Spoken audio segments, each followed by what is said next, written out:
بسم اللہ الرحمن الرحیم۔ قسط نمبر 361۔ سچ کہو اگرچہ جان گنوانی پڑے۔ سیرت طیبہ ہی اصل اور حق ہے۔ امیر و امارت کی برکتیں آزاد خیال لوگوں پر اطاعت امیر بوجھ ہے۔ ضد اور تکبر ہدایت کی راہ میں رکاوٹ ہے۔ امیر کی اطاعت لازمی ہے، طلب اور عجب میں فرق۔ دعوتی کام اور اس کا اسلوب۔ الحمدللہ وحدہ والصلاة والسلام علی من لا نبی بعدہ، اما بعد۔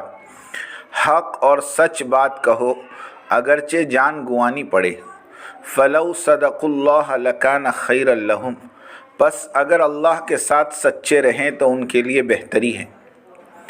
حدیث صحیح ہے، سچائی پر مضبوطی سے جمے رہو اگرچہ اس میں جان چلی جائے، پس اسی میں نجات ہے۔ حضرت عبداللہ ابن مسعود رضی اللہ تعالیٰ عنہ کی حدیث ہے، سچائی نیکی کی طرف لے جاتی ہے اور نیکی جنت کی طرف، اور یقیناً جب بندہ سچ بولتا ہے تو اللہ کے یہاں وہ صدیق لکھا جاتا ہے۔ اسی طرح سے جھوٹ برائی کی طرف لے جاتی ہے اور برائی جہنم کی طرف، اور جب بندہ جھوٹ بولتا ہے تو وہ اللہ کے یہاں جھوٹا لکھا جاتا ہے۔ سیرت طیبہ ہی حق اور اصل ہے۔ دعوت و تبلیغ میں جو بھونچال اور اختلاف واقع ہوا، اس کی وجہ صرف ایک چیز ہے، اور وہ ہے تبلیغ کے قدیم اور مروجہ نظام کو سیرت طیبہ پر لے آنا۔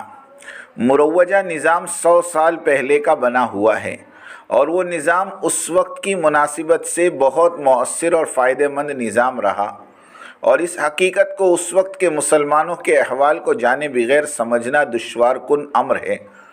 100 سال قبل جب دعوت و تبلیغ کا کام شروع ہوا تھا تو اس وقت دہلی اور میوات اور اطراف کی مختصر سی ان پڑھ عوام کے سوا تبلیغی کام کو کوئی جانتا بھی نہیں تھا، اور مسلکاً صرف حنفیت ہی کے پیروکار اس کام میں لگے ہوئے تھے۔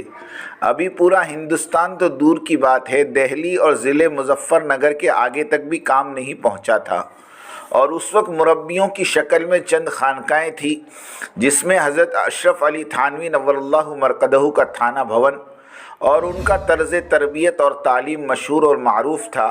لوگ دینی تربیت اور دینی مسائل کے لائن سے اس طرف متوجہ ہوتے تھے اور اپنی دینی ضروریات پوری کر لیتے تھے، اس لیے کہ حضرت الیاس صاحب رحمۃ اللہ علیہ نے اپنے متبعین کو اپنی ہدایات میں تھانہ بھون اور رائے پور کے خانقاہی نظام کی طرف متوجہ رہنے کی تلقین فرمائی۔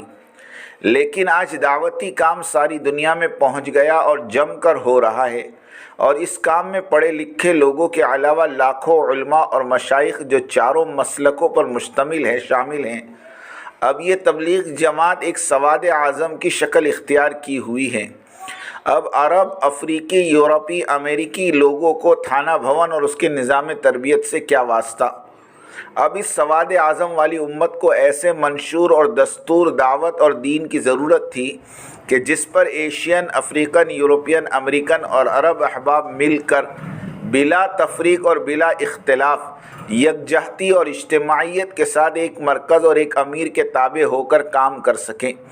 اس لیے امیر وقت حضرت جی مولانا محمد سعد صاحب دامت و فیوزہم اللہ کی عطا کردہ توفیق سے دعوتی کام کو سیرت طیبہ پر لے آنے کی کوششوں میں لگے ہوئے ہیں۔ اس کی برکت یہ ہوئی کہ کام 10 گنا زیادہ بڑھ گیا، لیکن اس سیرت طیبہ والی ترتیب سے صرف وہ لوگ ناخوش ہیں جنہوں نے تبلیغ میں نکل کر کبھی تبلیغی کام کو دیکھا ہی نہیں، اور ہم یقین کے ساتھ کہتے ہیں کہ معترضین اگر 4 مہینے کے لیے تبلیغ میں وقت لگا لیں تو ان کا کوئی بھی اعتراض باقی نہیں رہے گا۔ ہم یورپ اور امریکہ کے پروفیشنل لوگوں سے یہی کہتے ہیں کہ بستر لپیٹو اور نکلو، تمہارے سارے سوالات خود بخود لپیٹ دیے جائیں گے، یعنی تم خود سمجھ جاؤ گے کہ کام کیا ہے۔